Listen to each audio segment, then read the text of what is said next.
नमस्कार, मुंबई आउटलुकमध्ये तुमचं स्वागत आहे। आज दिनांक 24 जून 2024 सोमवार।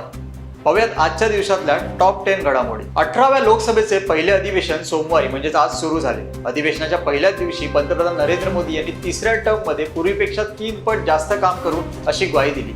मोदी म्हणाले, सर्वोत्तम भारत, विकसित भारत बनवण्याच्या संकल्पाने आज 18वी लोकसभेची सुरुवात होत आहे। नवीन उंची, नवा वेग आणि नवा उत्साह गाठण्याची ही संधी आहे। विरोधक अधिवेशन काळात अर्थपूर्ण चर्चा करतील अशी आशा आहे। देशाला चांगल्या विरोधी पक्षाची गरज आहे। विरोधक लोकशाहीची प्रतिष्ठा राखतील अशी देखील आशा आहे। सरकार चालवायला बहुमत हवे असते, पण देश चालवायचा असेल तर सर्वांची सहमती आवश्यक असते। सर्वांच्या सहमतीने देशाला पुढे न्यायचे असे मोदी म्हणाले।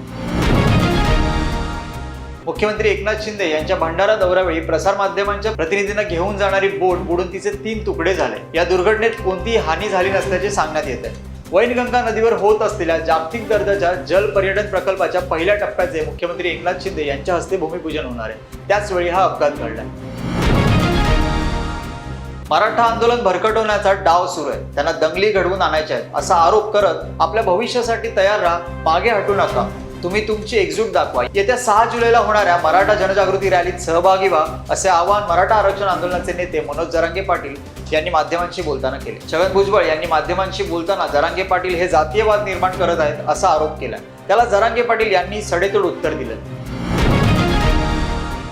मराठा आरक्षणाच्या उपोषणाचं केंद्र बनलेल्या जालना जिल्ह्यात गेल्या काही महिन्यांपासून सामाजिक वातावरण मात्र बिघडलेलं दिसतंय। लक्ष्मण हाकेंच्या आंदोलनानंतर जालना जिल्ह्यातील रायगव्हाण गावात राजकीय नेत्यांना गावबंदी करण्यात आली आहे। ओबीसी नेता सोडता अन्य नेत्यांना गावात प्रवेशबंदी करण्यात आली आहे। ओबीसी समाजाने रायगव्हाण गावात या आशयाचा फलक लावलाय। त्यामुळे आरक्षणाच्या मुद्द्यावरून आता सामाजिक वातावरण बिघडत असल्याचं दिसून येत आहे। मनोज जरांगे आणि लक्ष्मण हाके यांच्या उपोषणामुळे गावागावात मराठा आणि ओबीसी असा सुप्त संघर्ष पाहायला मिळतोय। लोकसभा निवडणुकीत पिपाणी चिन्हाचा फटका बसल्याने राष्ट्रवादी काँग्रेस पार्टी शरदचंद्र पवार गटाने पिपाणी हे चिन्ह निवडणूक चिन्हाच्या यादीतून वगळण्याची मागणी निवडणूक आयोगाकडे केली आहे। या संदर्भात पक्षाने निवडणूक आयोगाला पत्र देखील लिहिलंय। या पत्रात शरद पवार गटाने म्हटलंय की पिपाणी या चिन्हामुळे आम्हाला फटका बसलाय, त्यामुळे तुम्ही आता या संदर्भात उचित निर्णय घ्या, अन्यथा आम्ही सर्वोच्च न्यायालयात जाऊ। संसदेत अधिवेशन सुरू झाल्यानंतर विरोधी पक्षांच्या खासदारांनी संसदेबाहेर जाऊन संविधानाच्या प्रती घेऊन घोषणाबाजी केली। संसदेत देखील विरोधक संविधानाच्या प्रती घेऊन दाखल झाले। पंतप्रधान नरेंद्र मोदी यांची खासदारकीची शपथ घेतली तेव्हा काँग्रेस खासदार राहुल गांधी यांनी मोदींना संविधानाची प्रत दाखवली। मोदींची शपथ पूर्ण होईपर्यंत विरोधी पक्षाचे खासदारही त्यांना संविधानाची प्रत दाखवत होते। लोकसभा अध्यक्षपद आपल्याकडे राखण्यासाठी भाजपनं आपली खास रणनीती आखली आहे, तर विरोधी पक्षामधील इंडिया आघाडीने नियमानुसार लोकसभेच्या उपाध्यक्षपदाची मागणी केली आहे। तसेच लोकसभेचे उपाध्यक्षपद न दिल्यास अध्यक्षपदाच्या निवडणुकीत उमेदवार देण्याचा इशारा देखील इंडिया आघाडीने दिलाय।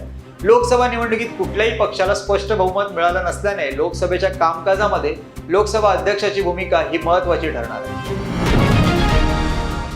मुंबईत आजही वापरात असलेला 130 वर्षे जुना ब्रिटिशकालीन पूल नव्याने उभारण्यात येणार आहे। दक्षिण मुंबईतला बेलालीस पूल हा आजही वाहतूक व्यवस्थेत महत्त्वाची भूमिका बजावतोय। पुलाच्या बांधकामासाठी जवळपास 18 महिने हा पूल वाहतुकीसाठी बंद करण्यात येणार आहे। रेल्वे आणि मुंबई महानगरपालिका प्रशासनाने या पुलाचे काम हाती घेतलंय।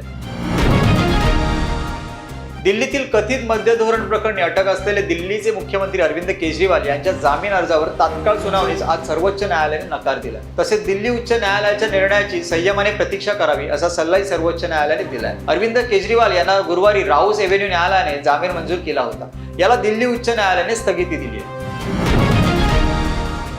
भारत आणि ऑस्ट्रेलिया यांच्यात आज होणाऱ्या T20 विश्वचषकातील सामन्यावर पावसाचे सावट दिसत आहे। या सामन्यातील विजयावर दोन्ही संघांचा उपांत्य फेरीतील प्रवेश निश्चित होणार आहे। ऑस्ट्रेलिया विरुद्ध भारतीय संघात कोणताही बदल होणार नसून ऑस्ट्रेलियाच्या संघात 1-2 बदल होण्याची शक्यता वर्तवण्यात येते। T20 विश्वचषकात भारत आणि ऑस्ट्रेलियाचे एकूण 5 सामने झाले, यापैकी 4 सामने भारताने तर 1 सामना ऑस्ट्रेलियाने जिंकलाय।